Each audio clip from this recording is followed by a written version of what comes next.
Jedi utilise la force pour la connaissance et la défense. Jamais Jedi. Ce sont des clients très importants, ils ne peuvent pas attendre. Eh ben, ils vont apprendre. Nous avons juré de protéger jusqu'à la mort la pierre du temps. Et j'ai juré de plus manger de glace, mais pareil qu'on a créé un parfum pour moi. Ah, ça nous botte tous de t'entendre dire ça. Il faut avouer que voir Donnie massacrer un nazi, c'est presque aussi chouette que d'aller au cinoche. Bienvenue dans ce nouvel épisode de LCDS. LCDS, c'est le format critique de lundi des sorties où on analyse un film ou une série. Et pour ce faire, je suis comme d'habitude avec Al. Bonsoir Al. Bonsoir Ista, comment ça va? Ça va et toi? Ouais, on enchaîne. De fou. Après être allé à Gotham, là on va dans la Rome. On va à Rome. La Rome antique, non, c'est pas comme ça qu'on dit? Ne me pose pas de questions d'histoire. Ok. D'accord, bon, j'ai rien dit. On va à Rome, quoi. Mais oui, effectivement, il me semble que c'est la Rome antique puisque c'est avant Jésus-Christ et tout ça. Donc je crois que c'est vers là, la Rome antique. Mais du coup, oui. L'Empire romain, quoi. Mais je n'ai pas assez de connaissances pour savoir tous ces trucs-là. Après, il y a un historien qui va dire, mais non, c'est pas la Rome antique. Ah oui. Bon. Après, on sait que les historiens, ils aiment bien faire chier Ridley Scott en plus, donc Ouais. là, nous, on va se faire remonter les bretelles. Ouais, on parle de quoi, là, aujourd'hui? Bah, justement, on va parler d'un film de Ridley Scott, une suite d'un de ses films les plus cultes, je dirais, un de ses plus cultes. Bon, s'il y en a plusieurs, mais Gladiator. La suite du film de 2001, je crois. 2000. 2000. Voilà, qui a révélé un peu Russell Crowe aussi. À l'époque, moi, je l'ai connu comme ça, Russell Crowe. Et là, c'est la suite avec Paul Mescal. Ouais. Ridley Scott, t'aimes bien? T'aimes bien Ridley? Ça dépend. C'est vrai que c'est la réponse de tout le monde, ça. Ouais, il y a vraiment lui, il a fait des chefs-d'œuvre, Il a fait des films que j'adore vraiment. Genre Alien, quoi, par exemple, que j'aime beaucoup. En général, je trouve quand même toujours ça intéressant, mais, par exemple, l'année dernière, on avait parlé de Napoléon dans le podcast. J'avais pas du tout aimé Napoléon. Moi, je trouve que ces dernières années, c'est quand même assez compliqué. Après, je sais qu'il paraît que le dernier duel est vraiment bien, mais je l'ai pas vu. Ouais, il est pas mal. C'est pas un de ses plus honteux de ces dernières années, c'est sûr. Bah, tu sais que j'avais bien aimé Seul sur Mars. Moi, j'avais plutôt apprécié. Ouais, c'était sympa, ouais. Bah, écoute, moi, j'aime bien Ridley, ouais. Il a fait, les 2 meilleurs films de SF de tous les temps. Non, mais j'adore Blade Runner, j'adore Alien. Blade Runner aussi. J'adore Les Duellistes, j'adore Thelma et Louise. Enfin, voilà, il a fait des films, que j'adore, que j'aime beaucoup en fait. Après, on est tous d'accord pour dire que son prime, il n'est plus présent. C'était à un moment quand même, faut pas déconner. Mais ouais, de toute façon, c'est quand même quelqu'un qui a une productivité qui est hors norme, quoi. Est-ce que tu fais je sais pas combien de films tous les 10 ans, il fait genre 8 films par tous les 10 ans. Enfin, c'est un truc de malade, quoi. Quand même, il a quand même une productivité assez folle. Il vient de la publicité. Quand même Ridley Scott, donc ça se ressent comme un Zack peu. Snyder. Ouais, mais après c'est différentes générations, mais oui, comme Zack Snyder, comme Fincher aussi et comme d'autres qui viennent de la publicité. Mais ouais, Fincher, c'est plus les clips, je crois. C'est plus les clips et les pubs. Il faisait partie de Propaganda Film. Avec Zack Snyder aussi, il faisait partie de ça. Et ouais, chez Ridley Scott, ça se sent quand même un peu. Il y a beaucoup de caméras dynamiques. Il y a une science du montage assez spécifique. Et là, un truc qu'on peut pas lui retirer pour moi. Ridley Scott, c'est vraiment son sens du plan, quoi. Vraiment, il fait des plans de malades mentaux, quoi, dans ses films. Enfin, énormément de ses films, je les trouve vraiment magnifiques, quoi. Et pour le coup, pour n'importe quel budget, ça c'est quelque chose qui s'est bien géré parce que Ridley Scott, c'est aussi un gros producteur, quoi, à Hollywood, c'est même un des réalisateurs, producteurs les plus riches, je pense, du monde, d'Hollywood, parce qu'il produit énormément, quasiment tous ses films, et même d'autres films qu'il réalise pas forcément, quoi. Et c'est vrai que tous ces films, tu sens l'argent, quoi. Tu sens l'argent à chacun de ces films, qui coûtent 130, 200, enfin, n'importe quelle somme, il te le rend le truc beaucoup plus gros, ou enfin voilà, tu t'es jamais voilà, c'est quand même à ce niveau-là, il est quand même assez fort, quoi. Et ouais, c'est quelqu'un qui veut être un petit peu reconnu en tant qu'artiste, j'ai l'impression, le Ridley Scott, parce que bon, tu sais, il est jamais reconnu comme un Steven Spielberg ou des gens comme ça, comme un Scorsese et tout, il est toujours un peu à côté, tu vois. le pauvre Ridley Scott. Ouais. Et j'ai un peu l'impression, vu ce qu'il y a dans certains de ses films, je pense à Prometheus et Covenant, que voilà, il a envie d'être reconnu comme tel, comme un artiste. Mais je pense qu'il y a quelque chose qui a changé dans son cinéma, et ça tout le monde le sait, depuis la mort de son frère, qui est mort en 2010, vers là en tout cas. Qui s'est suicidé, je crois. Oui, c'est ça, oui, son frère Tony Scott, qui est aussi réalisateur. Et on va dire qu'il y a un tournant dans son cinéma qui est devenu de plus en plus nihiliste, on va dire. On va dire, même s'il a toujours été, il a eu un côté un peu froid nihiliste aussi dans ses anciens films, mais là quand même, c'est à partir des Prometheus et des trucs comme ça, c'est quand même hyper désenchanté, hyper ouais. J'ai l'impression qu'il y a beaucoup de trucs autour de la religion à partir de. Ah oui, bah ça, la religion, ces films-là.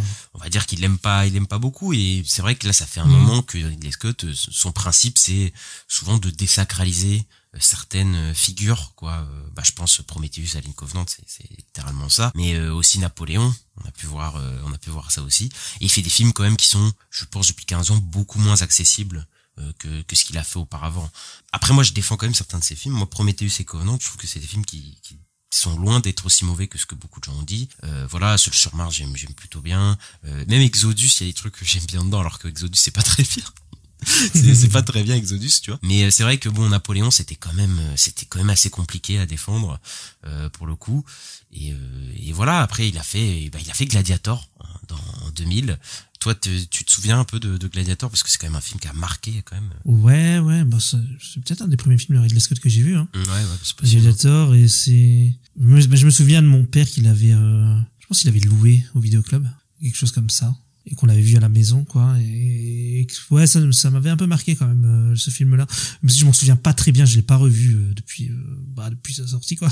Depuis sa sortie en DVD, je l'ai jamais revu vraiment. Mais ça m'avait quand même, il y a des scènes quand même qui m'avaient marqué. Russell Crowe m'a marqué, et sur le coup après j'ai suivi un peu ce que faisait Russell Crowe aussi. Ouais, il a eu l'Oscar pour le meilleur acteur dans Gladiator. C'est pas la première fois qu'il était nommé, mais là c'est là vraiment qu'il l'a eu. Et c'est vrai que Gladiator, c'est quand même un film qui a marqué son temps. C'est peut-être un des films qui a marqué le plus les années 2000, je pense. Ouais, puis c'était un pari fou parce que les péplums ça marchait plus du tout, et c'est ça, et c'est que Ridley Scott, il a ramené un genre mort sur le devant de la scène, hein, ça a pas duré longtemps, hein, parce que je crois que les autres péplums après ça a pas marché. Non, mais tu sais, c'est comme quand Tarantino il ramène le western, quoi. C'est que ça marche. Enfin, il y a un peu un truc comme ça. C'est ça, ouais. Mais il l'avait déjà fait de ramener un genre de genre qui était mort un peu devant de la scène. Je pense à Blade Runner. Blade Runner, c'est un film noir aussi. Donc les films noirs, c'était un petit peu terminé dans les années 80. Et donc il a un peu participé à ce mouvement qu'on appelle le mouvement néo-noir, donc du coup le renouveau du film noir, quoi, dans ces années-là. Et mais par contre, oui, le carton plein pour Gladiator en tant que péplum, ça a pas duré longtemps pour les autres péplums et tout, et même ces autres films. Ouais, c'est vrai qu'il y a eu 3 et tout après, mais il a fait Kingdom of Heaven d'ailleurs après, et qui a pas marché, quoi, ensuite. Donc ça a été très compliqué. Moi, c'est pas un film, tu vois, il y a beaucoup de gens qui disent c'est dans leur top Ridley Scott. C'est pas le top Ridley Scott. Je trouve que c'est un bon film, hein, mais c'est pas un de ceux qui me touche le plus, même si je trouve que c'est un film épique, vraiment, là, pour le coup. Et là, je l'ai revu, il a pas vraiment pris une ride, hein, quand même, hein. Le film, il date des années 2000 et tout ça, et les décors, les costumes, l'ampleur que Ridley Scott met au film, les batailles et tout, je trouve ça fou, quoi. Vraiment, hein, vraiment, c'est vraiment hyper bien fait, hyper bien chorégraphié, filmé. Et la musique aussi, qui revient souvent, qui est absolument épique, qui est trop peut-être présente vraiment dans le film. Là, ça m'a sauté aussi, il y a tout le temps de la musique, même si elle est incroyable, hein, je la trouve hyper belle. Et d'ailleurs, la musique, en y repensant, franchement, il y a une musique, c'est la même musique que celle de Pirates des Caraïbes, c'est abusé, quoi. Parce que c'est Hans Zimmer qui a fait la composition, et il a fait 1 an plus tard Pirates des Caraïbes, et il y a une chanson, c'est vraiment le proto Pirates des Caraïbes, tu vois, dans le thème, hein. C'est abusé, hein. Je te ferai. C'est celle qui, il faudrait que je réécoute. Mais oui, je sais qu'il y a une musique, il y en a plein qui disent le thème était incroyable et tout.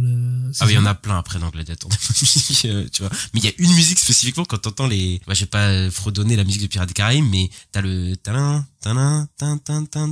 et t'as vraiment cette sonorité là, quoi, tu vois. Et bon, bref, c'est assez marrant de voir qu'après Hans Zimmer il a vraiment fait la musique après, mais ouais, le film, je trouve qu'il marche super bien, et surtout ces 15 premières minutes, mais vraiment c'est exemplaire, quoi. Les 15 premières minutes d'introduction des personnages, de caractérisation, tu comprends tout, les relations entre eux et tout, mais c'est limpide, c'est fluide, et c'est hyper bien fait. Enfin, vraiment, faut vraiment voir ces 15 premières minutes, ils sont vraiment folles, quoi. Et même il y a une scène d'action qui est folle aussi. Enfin bref, c'est super bien. Russell Crowe, il pue la classe. Joaquin Phoenix, il est super à cette époque-là, hein. Il est très perturbant, et c'est un genre d'empereur incestueux, un peu bizarre. Il est un peu pathétique, mais en même temps il est un peu, voilà, un peu effrayant. Donc ça marche plutôt bien. Et ouais, c'est un film qui a marqué son temps, quoi. Il y a le fameux plan de la main de Russell Crowe dans le champ de blé qui a été pris 1 milliard de fois, notamment dans Man of Steel, la main dans le champ de blé. Donc voilà, c'est quand même un film qui a marqué l'imaginaire, quoi. Et qu'est-ce que tu peux nous dire sur la production de Gladiator 2? Alors, Gladiator 2, en juin 2001, un an après la sortie de Gladiator, un nouveau film est évoqué.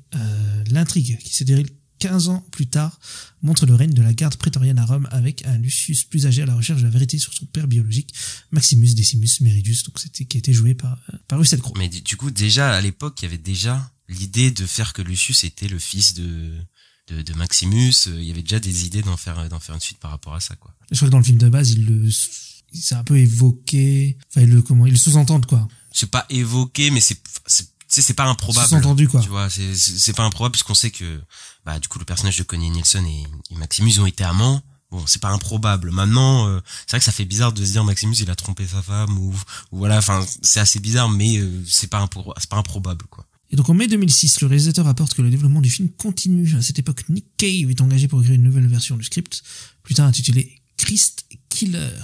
Et dans cette histoire, Maximus est au purgatoire, puis ressuscite en tant que guerrier éternel immortel des dieux romains. Dans cette ébauche, il est envoyé sur Terre et chargé d'arrêter l'élan du christianisme en tuant Jésus-Christ et ses disciples. Au cours de sa mission, Maximus est amené à assassiner son propre fils, maudit à vivre éternellement. Le scénario de Cave voyait même Maximus combattre durant les croisades à la Seconde Guerre mondiale, ou encore la guerre du Vietnam avant de le retrouver à l'époque moderne travaillant au Pentagone.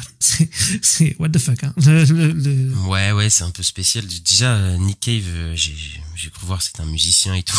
C'est très bizarre, mais effectivement. Après, j'ai un peu envie de le voir, ce film. Oui. Un peu envie de le voir quand même.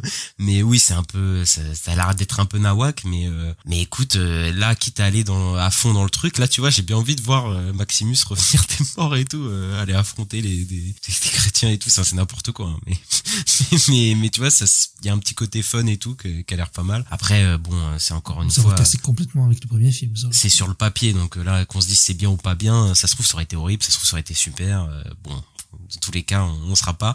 Mais j'aime bien l'anecdote du truc qui est complètement barré, quoi, complètement fou, et qui va. Je suis sûr que ça aurait clashé direct avec le premier film en termes de ce que ça raconte, mais ouais, ça reste un projet inachevé, un peu un fantasme, quoi. Ouais. Et donc on est arrivé à Gladiator 2, sa production a été lancée. Donc sur le tournage, il y a eu un accident qui est survenu sur le plateau le 7 juin, qui a blessé 6 personnes. Et le tournage, il a été suspendu en juillet 2023 à la suite de la grève des acteurs et des actrices, qui était lancée le 13 juillet de la même année.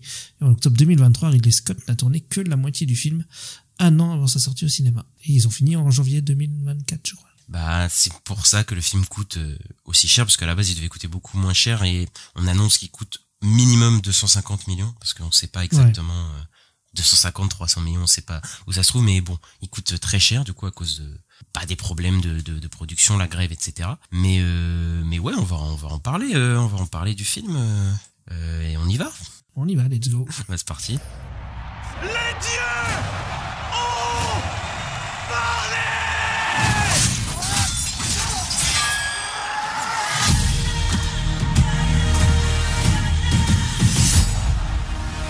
Des années après avoir assisté à la mort du héros vénéré Maximus aux mains de son oncle, Lucius est forcé d'entrer dans le Colisée lorsque son pays est conquis par les empereurs tyranniques qui gouvernent désormais Rome d'une main de fer. La rage au cœur et l'avenir de l'Empire en jeu, Lucius doit se tourner vers son passé pour trouver la force et l'honneur de rendre la gloire de Rome à son peuple. Paul Mescal, Pedro Pascal, Connie Nielsen, Denzel Washington, Joseph Quinn, Fred Etchinger, Istar. Je te la pose chaque semaine maintenant depuis un moment.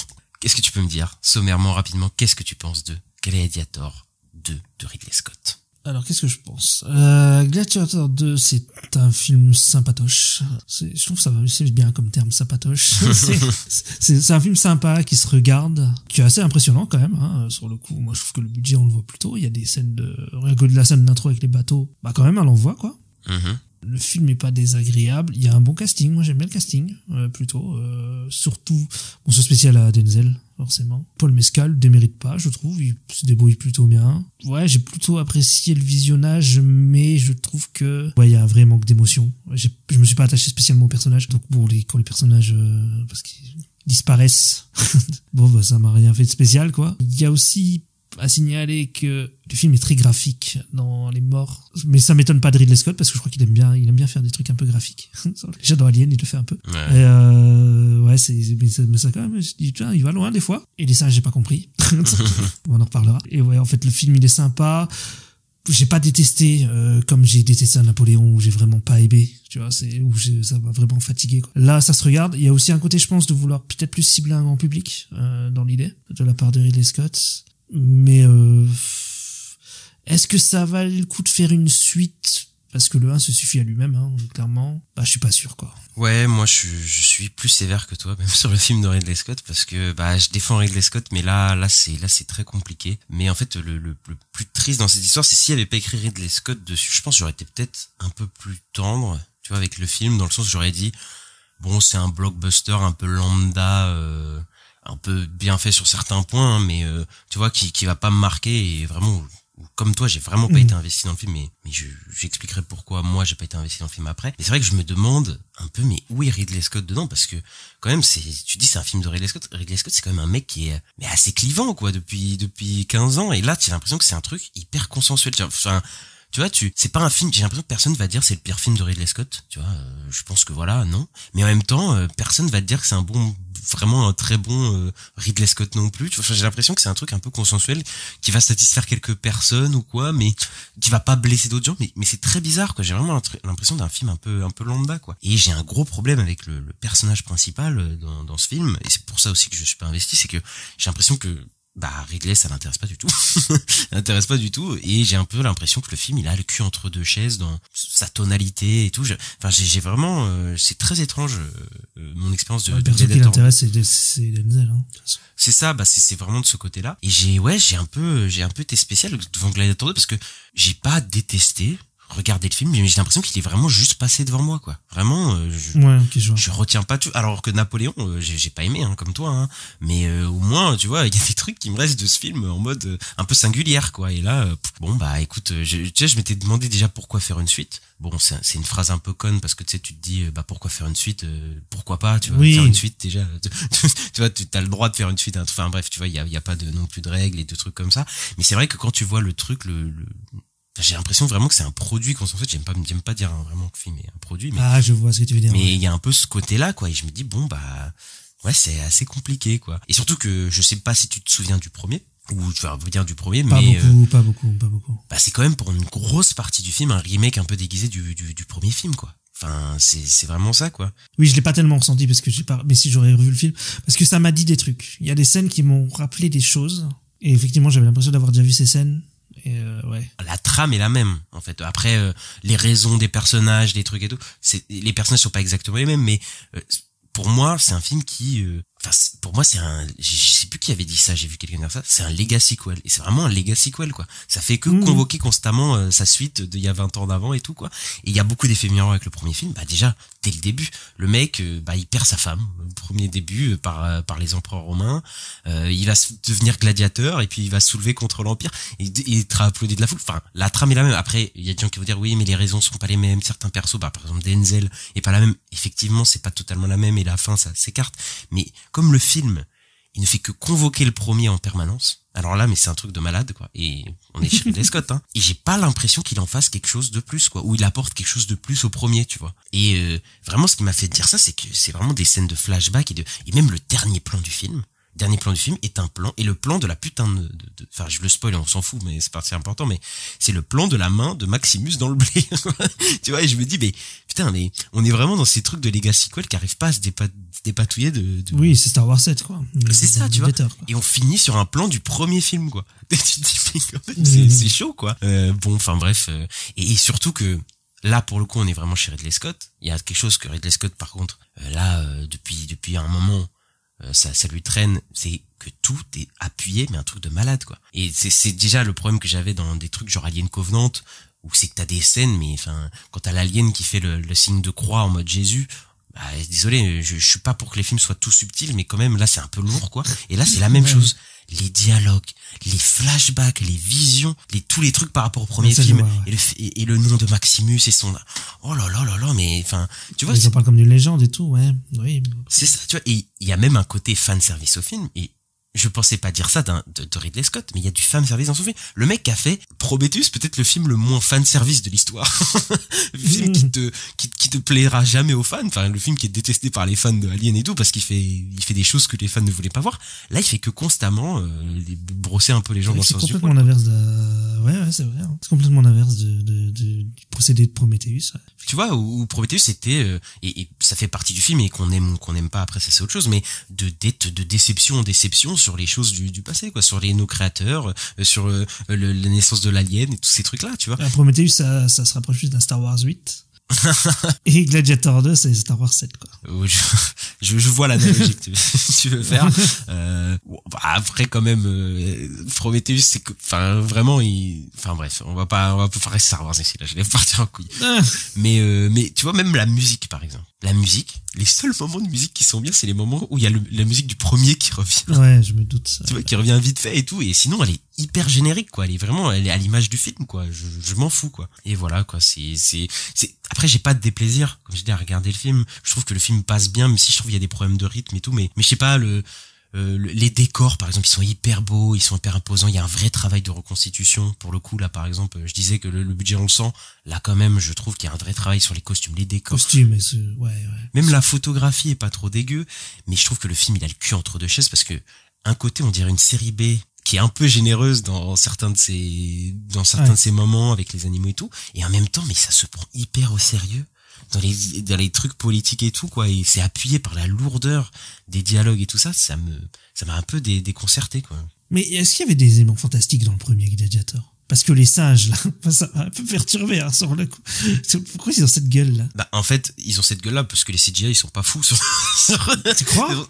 Bah je sais pas, ils ont quand même un design chelou. Bah, après, il y a des singes qui ressemblent à peu près à ça, hein, tu vois, mais après, oui, effectivement, en fait, c'est là où je venais sur le côté série B, tu vois. C'est que, en fait, il y a un problème, c'est qu'il y a une volonté. Avec le rhinocéros et tout, là. Du film de faire bigger and bigger. Bah, tu sais, c'est un truc très, très commun des suites, tu sais, de faire le même, mais en plus gros, en plus impressionnant, tu vois, en côté plus spectaculaire. Et en soi, le film, c'est un peu ça. Il est plus sanglant, il est plus violent, il est plus bestial même, hein. Il y a ce moment où Paul Mescal, il mord un putain de singe et tout. En tout cas, on a dit singe, des crocs, des rhinocéros.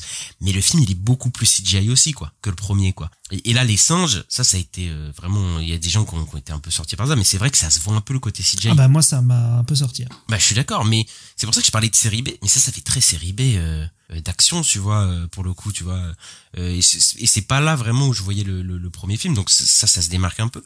Et là, pour le coup, il y a des trucs qui marchent bien, tu vois, moi, j'accepte ce côté un peu actionneur, série B, avec des singes. Bon, les singes, c'est la moins bonne scène de tout ça, mais par exemple, la scène du rhinocéros, je la trouve hyper bien. Tu vois, la scène du rhinocéros, où il y a le mec qui charge, je trouve que même dans l'action et tout, c'est assez fun et c'est assez bien fait. C'est pas mal. Même bien chorégraphié. Par contre, moi, j'ai pas trop aimé la scène des bateaux dans l'arène, où je trouve qu'on comprenait pas grand chose dans l'action. Bah, moi aussi, en fait, l'idée est super, et je sais qu'on va me dire, c'est pas correct historiquement. Franchement, je m'en fous complètement de ces trucs-là, moi. Voilà, je sais que voilà, c'est pas correct historiquement, mais tu sais, tu peux t'amuser quand même avec un concept.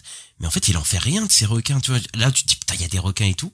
Et il y a une fois un mec qui se fait balancer, il meurt et c'est tout. Enfin, c'est fini. C'est un peu décevant, quoi. Et c'est vrai que c'est un peu le foutoir, cette scène-là. C'est un peu le foutoir. Mais même si je trouve qu'il reste un côté un peu impressionnant à cette scène-là et tout. Un côté un peu frais, tu vois, dans sa scène, là, quoi. Ouais, mais moi, je trouve qu'après, on comprend rien, c'est le bordel, quoi. C'est un peu près. Oui, un peu, ouais. Mais, tu vois, je vais pas trop taper sur le film parce que je me dis que tout ce que je vais dire après, je vais défoncer le film. Donc j'essaie de dire, bah, il y a quand même des moments un peu épiques que je chauffe du film et tout, quoi. Mais après, de toute façon, c'est ça aussi, c'est bizarre, tu passes des moments fun un peu légers comme ça avec les singes et d'un coup, tu passes à des intrigues politiques, hyper appuyées. Enfin, c'est bizarre parce que il y a un côté loufoque au film, mais en même temps, il y a un côté tragique et poétique, et je trouve que les deux s'emboîtent pas très bien, tu vois, ce côté-là. Ouais, quoi. Le film, il a un peu de tons différents, et ça va pas trop ensemble, quoi. Et le problème que j'ai, moi, et que je pense qu'on a, et c'est pour ça que je disais que les scènes d'action, en soi, ne sont pas horribles, mais je pense qu'il y a un truc qui fait que on n'est pas dedans. Bah, c'est juste qu'on n'est pas dedans, en fait. Enfin, moi, je suis pas du tout investi dans ces personnages, donc tu vois, quand je le vois se taper Paul Mescal, je m'en fous un peu, quoi. Enfin, c'est terrible, mais je m'en fous un peu, quoi. Après, au début, non, tu vois, quand tu regardes la première acte d'un film, t'es jamais à fond dedans. Enfin, moi, je me pose des questions et tout, tu vois. Mais ouais, mais au bout de la 50e scène de combat, tu vois, Tu rien à foutre, quoi. Oui, c'est vrai que bon. Puis je me dis de toute façon il va pas mourir. Je sais pas, j'arrête pas de me dire ça. Ouais, mais tu vois, ça c'est un truc dans des films, même le premier, tu vois, tu te dis t'as rien mourir, mais tu vois, mais je reviendrai après sur les personnages, mais dans Gladiator 1, t'as ce personnage que t'as suivi au début, et qui veut se venger d'un certain personnage, et son parcours il fait sens. Et là j'y reviendrai encore, mais j'ai l'impression que ce personnage il s'en fout un peu. Enfin en tout cas c'est pas le centre du film pendant un long moment, avant la fin, parce qu'à la fin évidemment ça raccroche, et qu'on est plus vers Pedro Pascal, etc. et d'autres trucs. Et donc du coup quand il y a cette scène de rhinocéros, tu vois par exemple, j'ai pas l'impression que ça impacte vraiment quelque chose, tu vois. Que qui gagne ce combat ou quoi, j'ai pas l'impression qu'il y ait vraiment d'enjeu, parce que oui. Parce qu'il est pas vraiment en conflit, par exemple, avec les... Tu sais, il a pas cette rivalité comme Joaquin Phoenix avait avec Russell Crowe dans le premier, tu vois, où Joaquin Phoenix, il a trahi tout le monde, il a tué sa famille et tout ça. Là, c'est pas une rivalité directe, les empereurs, ils s'en foutent de lui, tu vois. Ils voient sa tête, ils le connaissent même pas, tu vois. Ils ont un peu rien à foutre, pour le coup. Et du coup, et comme le focus, il est beaucoup plus intéressant du côté de Denzel et Pedro, bah, je m'en fous, quoi. Et c'est dommage parce que, par exemple, dans certains films, par exemple, je compare le dernier duel de Ridley Scott. À la fin, il y a le duel, le fameux duel. Et le duel, il arrive à la fin quand t'as vécu, on va dire, plus de 2 heures de film. Enfin, je sais même plus combien de temps il dure, mais en gros, t'as vécu tout le film assez intense de rapports sur les personnages. T'es vraiment rentré en introspection avec eux. Et là, t'as ce duel qui est déterminant. Et bah, là, ça marche, tu vois. Je suis embarqué par les personnages. Ici, jamais. Et la preuve, c'est qu'il y a des persos qui meurent dans ce film, je n'en ai rien à foutre. mais vraiment, quoi. Bah oui, non, mais c'est vrai. Et moi, j'ai l'impression aussi que ça rush pas un peu vers la fin aussi, justement, à partir de la mort de... On se peut spoiler ou pas? Non, mais dis la mort d'un personnage, on va comprendre, mais t'inquiète pas, mais... Bah, à part la mort d'un personnage... Je suis d'accord. C'est vers les 2/3 du film que ça arrive, parce qu'après, à la fin, ça enchaîne. Mais effectivement, et c'est la raison pour laquelle je pense que le film... il est pas focus sur le personnage de Paul Mescal, c'est que à la partir de la mort d'un certain personnage, mais après je suis plus du tout investi, mais encore moins, tu vois, c'est fini, bah, genre.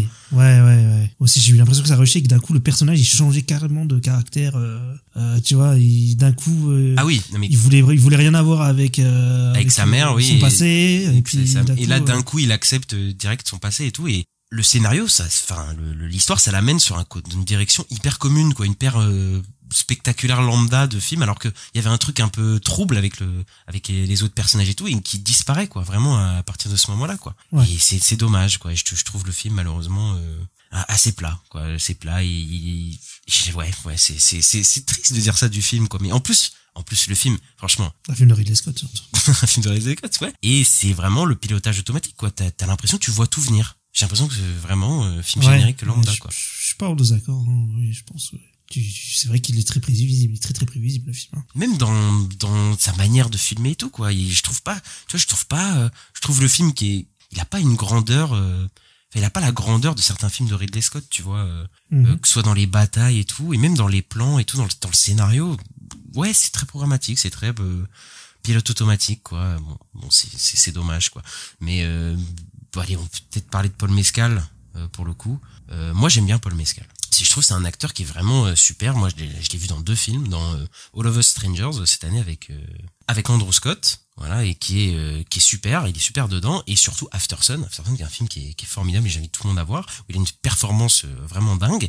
Et je me dis, mais ça, normalement, ça devrait bien se passer, quoi. Et en fait, non, ça passe pas. Mais je pense pas que c'est sa faute. Vraiment, je pense vraiment que la caractérisation du personnage, elle est nulle. Genre, par exemple, et je parlais de l'exemple de Gladiator 1, où les 15 premières minutes étaient exemplaires. Ici, le personnage, je ne comprends pas pourquoi, par exemple, il est aussi fort. Pourquoi il est aussi fort, ce personnage? La première bataille qu'il a, il la perd, déjà. C'est la première chose. Et surtout, Maximus, dans le premier, il est aussi fort parce qu'il gagne ses batailles. Il gagne la dernière bataille de la campagne de Romaine, de je sais pas où. C'est le plus grand commandant romain. Maximus, quoi, à ce moment-là, quoi. Donc effectivement qu'il est déjà brave, c'est déjà le meilleur. Et ça nous est montré directement, quoi. Et Paul Mescal, il arrive, il est avec tous les gladiateurs, très vite, tu sais, il a ce côté rassembleur, de rassembler les guerriers et tout, mais à quel moment c'est montré ce truc-là, tu vois. Ok, il dirige des troupes, je crois, au début du film. Ouais, c'est ça, au tout début. Je sais même pas vraiment quelle armée, je crois que c'est la dernière truc de Namibie, ouais. Je sais pas comment ça s'appelle, donc je vais pas dire de conneries, désolé les historiens, mais effectivement, je trouve ça beaucoup moins incarné, quoi. Ouais, c'est pas faux. Après, moi, je l'ai pas trouvé horrible. Je trouve que ça va, il se débrouille dans ce qu'il fait. Mais effectivement, il a pas le charisme d'un Russell Crowe, ouais. je trouve pas horrible, mais en fait je trouve qu'il peut pas s'exprimer vraiment, quoi. Son personnage, il est par exemple beaucoup plus unilatéral et monolithique que les Maximus, quoi. En fait il est très fade, et surtout quand tu le compares aux autres persos qui sont Pedro Pascal et Denzel Washington, bah ouais, c'est pas le truc le plus attractif du film, et c'est dommage, quoi. Et d'ailleurs, en parlant des gladiateurs, par exemple, aucun des autres gladiateurs n'est vraiment marquant aussi, tu vois. Il y a cette relation avec les autres gladiateurs qu'il y avait dans le premier. Ici, ils essayent de le refaire avec des scènes de repas, etc. Je serais même pas te dire qui est qui, quoi. Qui est qui, ouais, je suis d'accord. Mais sur le coup, c'est peut-être que ça n'intéresse pas Ridley et que c'est plus comme je dis, c'est Pedro et Denzel, quoi, parce que Pedro, il a un vrai arc narratif et tout, et lui il est plutôt intéressant, et Denzel aussi, quoi. C'est ça, et d'ailleurs même je suis sûr de ça, puisque tout un moment du film il est en dehors de l'action, le personnage de Paul Mescal. Mescal. Il est enfermé, et on a des petites scènes de lui enfermé et tout, mais on suit les autres, quoi. On suit l'ascension de Denzel Washington au pouvoir, et on suit Pedro Pascal qui est dans son intrigue politique avec sa femme, mais on s'en fout de lui, quoi. Et comme tu disais, d'ailleurs aussi, il y a un problème de caractérisation. Le personnage de Paul Mescal, au bout d'un moment, change de direction, prend une décision, je ne sais pas pourquoi. Il la prend aussi rapidement, tu vois. C'est d'un coup, hop, c'est le scénario, il doit changer de bord, et ouais, c'est réglé beaucoup trop rapidement, quoi. Notamment avec sa mère. Moi, ça m'a pas convaincu aussi, le personnage de Connie Nielsen qui revient ici, qui était aussi dans le premier. Ça m'a pas convaincu non plus, hein. c'est pas fou. Bah, elle a un personnage hyper prévisible, attendu, quoi, de ces trucs-là, quoi. Tu vois, tu vois, c'est encore une fois, tu sais, tu te dis, mais pourquoi ils ont fait ce film, tu vois? Et c'est mal de poser ce genre de questions, mais là tu te poses vraiment la question de pourquoi ramener ce personnage-là pour en faire des trucs aussi lambda de blockbuster. Parce que c'est son fils, quoi. Ton idée. Et surtout que il y a des gens qui l'ont pointé du doigt, mais c'est vrai que elle est très refaite par la chirurgie esthétique, Connie Nielsen maintenant, et c'est vrai qu'il y a un décalage bizarre de voir ça dans un péplum dans un péplum qui est censé se passer à Rome des années avant, donc c'est assez spécial. Ah ouais, quoi. Ok, bon, ça m'a pas, j'ai pas calé ça, moi. Ça m'a sauté aux yeux au début, parce que, surtout que j'avais vu le premier avant, et donc, tu sais, du coup, tu vois le deuxième, oui, forcément. Tu vois la chirurgie et tout, enfin, du coup, c'est très bizarre de dire, il y a la chirurgie esthétique à Rome, à l'époque, non, tu vois, mais bon, ça, c'est un problème malheureusement, de toute l'industrie, hollywoodienne, quoi. Pedro Pascal, il t'a plus convaincu? Ouais, j'aime plutôt bien son arc narratif, dans le sens où, il attaque la ville, là, au début, et puis, on comprend qu'en fait, il a plus trop envie de faire ça, et qu'en fait, il fait un complot derrière, quoi. Dans l'idée, mais je crois qu'en large, il disait qu'en fait, le film, son intrigue, c'est plus du Game of Thrones que du Gladiator, quoi. Dans l'idée, c'est un peu vrai, quoi. Il y a pas mal de personnages, il y a plusieurs arcs narratifs et tout, il y a un peu ce truc-là, je dirais. Oui, c'est vrai qu'il y a plusieurs, c'est vrai que c'est moins concentré comme le premier film, mais moi, j'ai vraiment l'impression que Pedro Pascal, c'est lui qui a sa rivalité, j'ai l'impression, avec leur Rome, tu vois, enfin avec Rome, avec les Romains, avec les empereurs, que c'est lui le centre de tout ça. En fait, d'ailleurs, il ressemble même en ce sens-là plus à Maximus que Lucius lui-même, pour le coup. Et j'aime bien ce personnage parce qu'il a une nuance certaine, il apporte un peu de nuance à ce film-là, quoi. C'est lui qui veut changer les choses, qui veut bouleverser le monde romain, quoi, dans lequel il vit, quoi. Donc c'est vrai que c'est un peu lui le centre de l'action pendant un moment, quoi. Et il est face aux deux empereurs jumeaux, là, joués par Joseph Quinn et Fred Etchinger. Tu les as bien aimés, là, les deux empereurs un peu fous, complètement fous. En vrai, j'aime bien un peu le délire. Ils sont complètement barges. Ça me fait un peu marrer. Donc dans le délire, j'aime bien, mais ça fatigue assez vite. Mais c'est marrant que tu aies parlé de Game of Thrones, parce qu'en fait, ils me font penser à des Geoffrey. Tu vois, c'est un peu des Geoffrey ou des Ramsay Bolton, un peu dans l'idée, quoi. Des gens un peu un peu psychopathes, tu sais, assoiffés de sang, mais en même temps un peu ridicules, quoi. Mais dans ce sens-là, très jeune. quoi. Ouais, très jeune aussi, c'est vrai. C'est les deux jumeaux là qui veulent la violence, etc., qui en veulent toujours plus. J'espère qu'ils dressent pas un parallèle avec les spectateurs aussi vis-à-vis de ces deux personnages, parce que bon. Mais moi, en tout cas, en voyant le film, j'ai l'impression que c'est des sous Commodus, surtout, enfin des sous Joaquin Phoenix, quoi. Je me doute. Ouais. Ils ont beaucoup moins le côté malsain qu'avec le personnage de Joaquin Phoenix. Ils sont beaucoup plus pathétiques et ils en font, enfin, je trouve dans leur jeu, ils en font beaucoup trop, quoi. Ils essayent de montrer constamment qu'ils sont fous. Surtout pas Joseph Quinn, mais le Fred Etchinger, il en fait beaucoup plus, quoi. C'est un peu abusé, quoi. Et je suis pas vraiment Plus il a un singe, là, qui est tout le temps avec lui. Ouais, voilà, il y a un peu ce côté-là. Et ouais, je suis pas vraiment marqué par ces deux méchants, encore une fois, parce qu'ils ont pas de vraie relation entre eux et Paul Mescal, en fait. C'est pas, ils ont pas une vraie rivalité comme Commodus et Maximus l'avaient. Et le vrai méchant du film, il se révèle très très tard au final, hein, parce que bah c'est bon, en vrai, c'est un spoil, mais c'est pas vraiment un spoil, c'est Denzel Washington, quoi, qui a cette ascension et tout. Et, bah, pendant que ces deux sont en place, bah, ouais, c'est un peu des méchants par intérim, tu vois, ça, ouais. qui sont voués juste à disparaître et à laisser place à l'autre méchant, quoi. Un méchant beaucoup plus intéressant qui est le personnage, et je pense qu'on est d'accord là-dessus, le meilleur personnage du film, Denzel Washington. Oui, très bon, hein. Très bon Denzel Washington dans ce film-là. Bah, il a un charisme de fou, hein. Ouais, ça marche de fou, avec son look, avec toute son ascension au pouvoir, tous les plans de fou qu'il a fait et tout. Ouais, ça marche bien. Lui, ça marche bien, je trouve. Bah, pareil, Denzel Washington, bon, moi, je suis friand quand même, à chaque fois que je l'ai vu, je le trouve plutôt bon. Ici, il est très bon aussi, même s'il est aussi un peu dans les mimiques, tu vois, un peu comme les autres jumeaux, mais bah, je trouve en fait il utilise beaucoup ses doigts, je crois. C'est ça, il utilise beaucoup ses doigts, il est un peu excentrique, mais comme le perso peut-être aussi est bien caractérisé, contrairement à d'autres, oui. Et que bon, on va pas se mentir, c'est Denzel aussi. Voilà, il a un charisme et tout. L'acteur, il m'emporte totalement dans son interprétation et tout. Et ouais, moi j'ai l'impression que Scott a mis le focus sur lui. Là, c'est hyper intéressant, tu vois, cet ancien esclave, qu'on révèle comme ancien esclave qui se hisse tout en haut de la pyramide de hiérarchie et tu sais qui fait un peu croire, c'était un peu bon, ça c'est très appuyé pour parler de je crois que c'est le Rome Dream, quoi, je crois qu'ils disent, ou c'est un rapport avec l'American Dream, voilà, si t'as pas compris, mais d'un peu de faire croire qu'il est parti vraiment de tout en bas de l'échelle, il a réussi à monter tout en haut, et j'aime bien aussi ce mensonge entre guillemets qui se dit à lui-même en mode qui va guérir Rome de tous ses torts, etc., qui va créer un meilleur système, et qu'au final en fait il est exactement pareil. C'est pire que les autres, quoi. Ouais. Il veut le pouvoir, il l'obtient par la violence qu'il dénonce lui-même. Enfin voilà, c'est surtout par ambition personnelle en fait qu'il fait tout ça, et ouais, Denzel il le joue bien, mais il le fait très bien, mais tu vois, aussi problème, il y a une confrontation finale, je la trouve décevante de fou. Entre Denzel et Paul. Bah ouais, enfin tu vois, c'est assez oui, c'est vrai que ça manque d'épique, là. Ouais, de fou. Hein. C'est, ouais, il faut un combat dans la boue, puis voilà.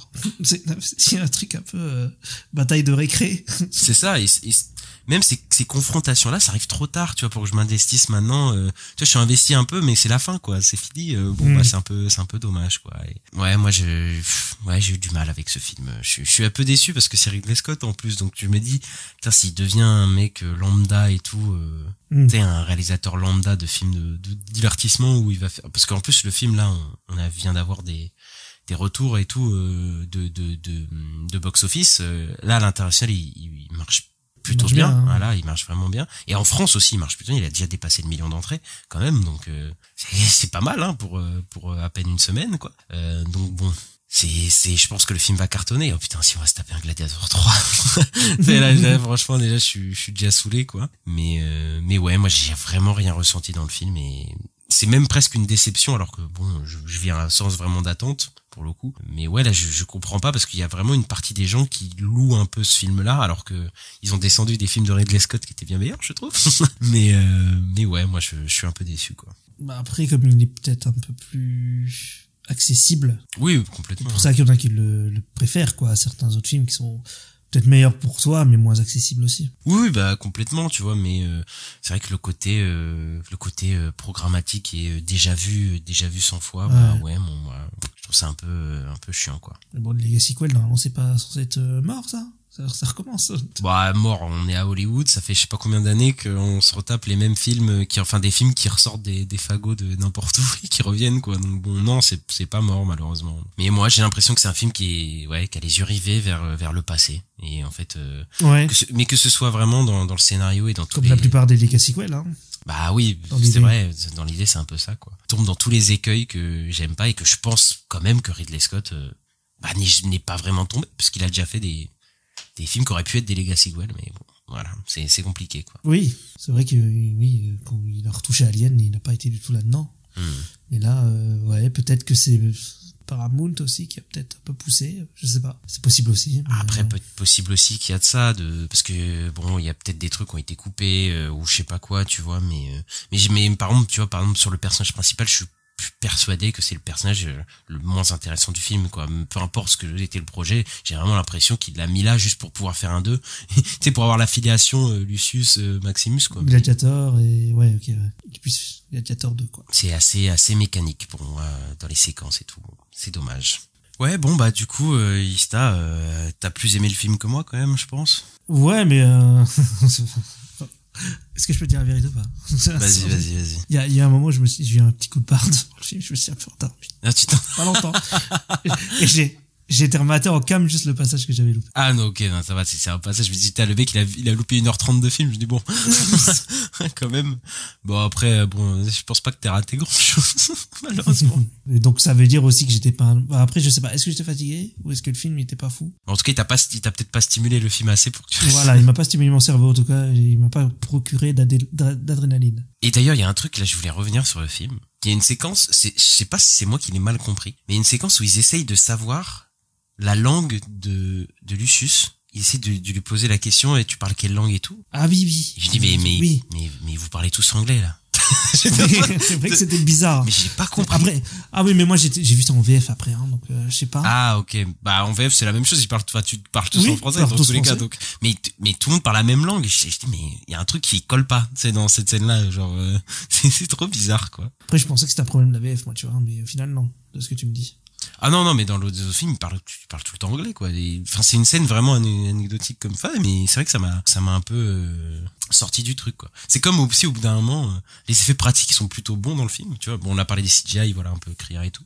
Au bout d'un moment, il y a la tête coupée d'un personnage. Oui. Mais enfin, je suis en mode, mais c'est pas du tout, enfin, ça se voit direct que c'est pas lui. C'est pas lui, tu vois. Enfin, après, évidemment que c'est pas lui. Ils ont pas servi d'être, mais, tu sais, d'habitude, sur ces trucs-là, ils sont un peu, tu vois, ils arrivent bien à camoufler le truc. Et là, j'ai fait, putain, mais je vois tellement le produit le props, quoi. La maquette, tu vois, donc, ouais.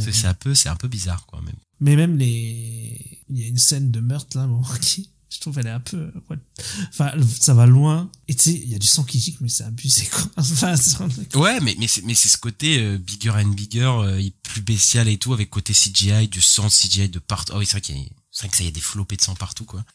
Mais encore une fois, tu me fais une série B full comme ça, je suis ok, hein, mais bon, alors c'est pas ce qu'est le film, donc. Oui, c'est parce que comme t'as dit, le film, il a un peu le cul entre deux chaises et il sait pas choisir son ton. Il essaye de refaire le 1, en même temps de faire un autre truc un peu plus débilos, j'ai envie de dire. Mais ouais, ça va pas ensemble, quoi. Enfin bref, nous, on n'a pas été charmés par ce Gladiator 2, malheureusement. Plus que ça. On aurait aimé. Moi, ça se regarde, mais ça va pas plus loin que ça. On aurait aimé, mais bah écoute, on espère que Ridley Scott, parce qu'il revient déjà, je crois, il va déjà retourner un film avec Paul Mescal, là. Très rapidement. Mescal, ouais. Donc voilà, on espère qu'il reviendra meilleur. Et voilà, Ista, on va s'arrêter là. Ouais, ça marche. Qu'est-ce qui sort la semaine prochaine, enfin cette semaine, Ista? Eh bien, il sort la plus précieuse des marchandises, le film d'animation de Michel Hazanavicius, le réalisateur de Les OC 117. C'est ça, ouais. Et de The Artist, par exemple. Oui, The Artist aussi, notamment. C'est ça. Et ouais, un film d'animation qui a touché pas beaucoup de gens à Cannes. Donc, ouais, hâte de voir ça. Et on a Blitz, le retour de Steve McQueen, dont on avait parlé dans les news de la semaine, qui va peut-être faire James Bond, dans un film potentiellement Oscar un peu. Ça a l'air d'être avec Saoirse Ronan, un film d'époque, il me semble. Enfin, j'ai pas trop vu la bande-annonce, je me suis pas trop renseigné, mais je le regarderai. Ça avait l'air très cool, la bande-annonce. C'est ça, et ça sort directement sur Apple TV. Donc voilà, bah c'est fini pour aujourd'hui. Donc on espère que vous avez aimé cet épisode. N'hésitez pas à mettre le petit pouce en l'air, les 5 étoiles selon votre plateforme d'écoute. Donc voilà, c'est sympa pour le référencement. N'hésitez pas à vous abonner à toutes nos réseaux sociaux, donc sur Twitter, sur Instagram, sur YouTube, sur TikTok. Et on se retrouve très bientôt pour parler des news de la semaine, Ista. C'est ça, à bientôt. Ciao.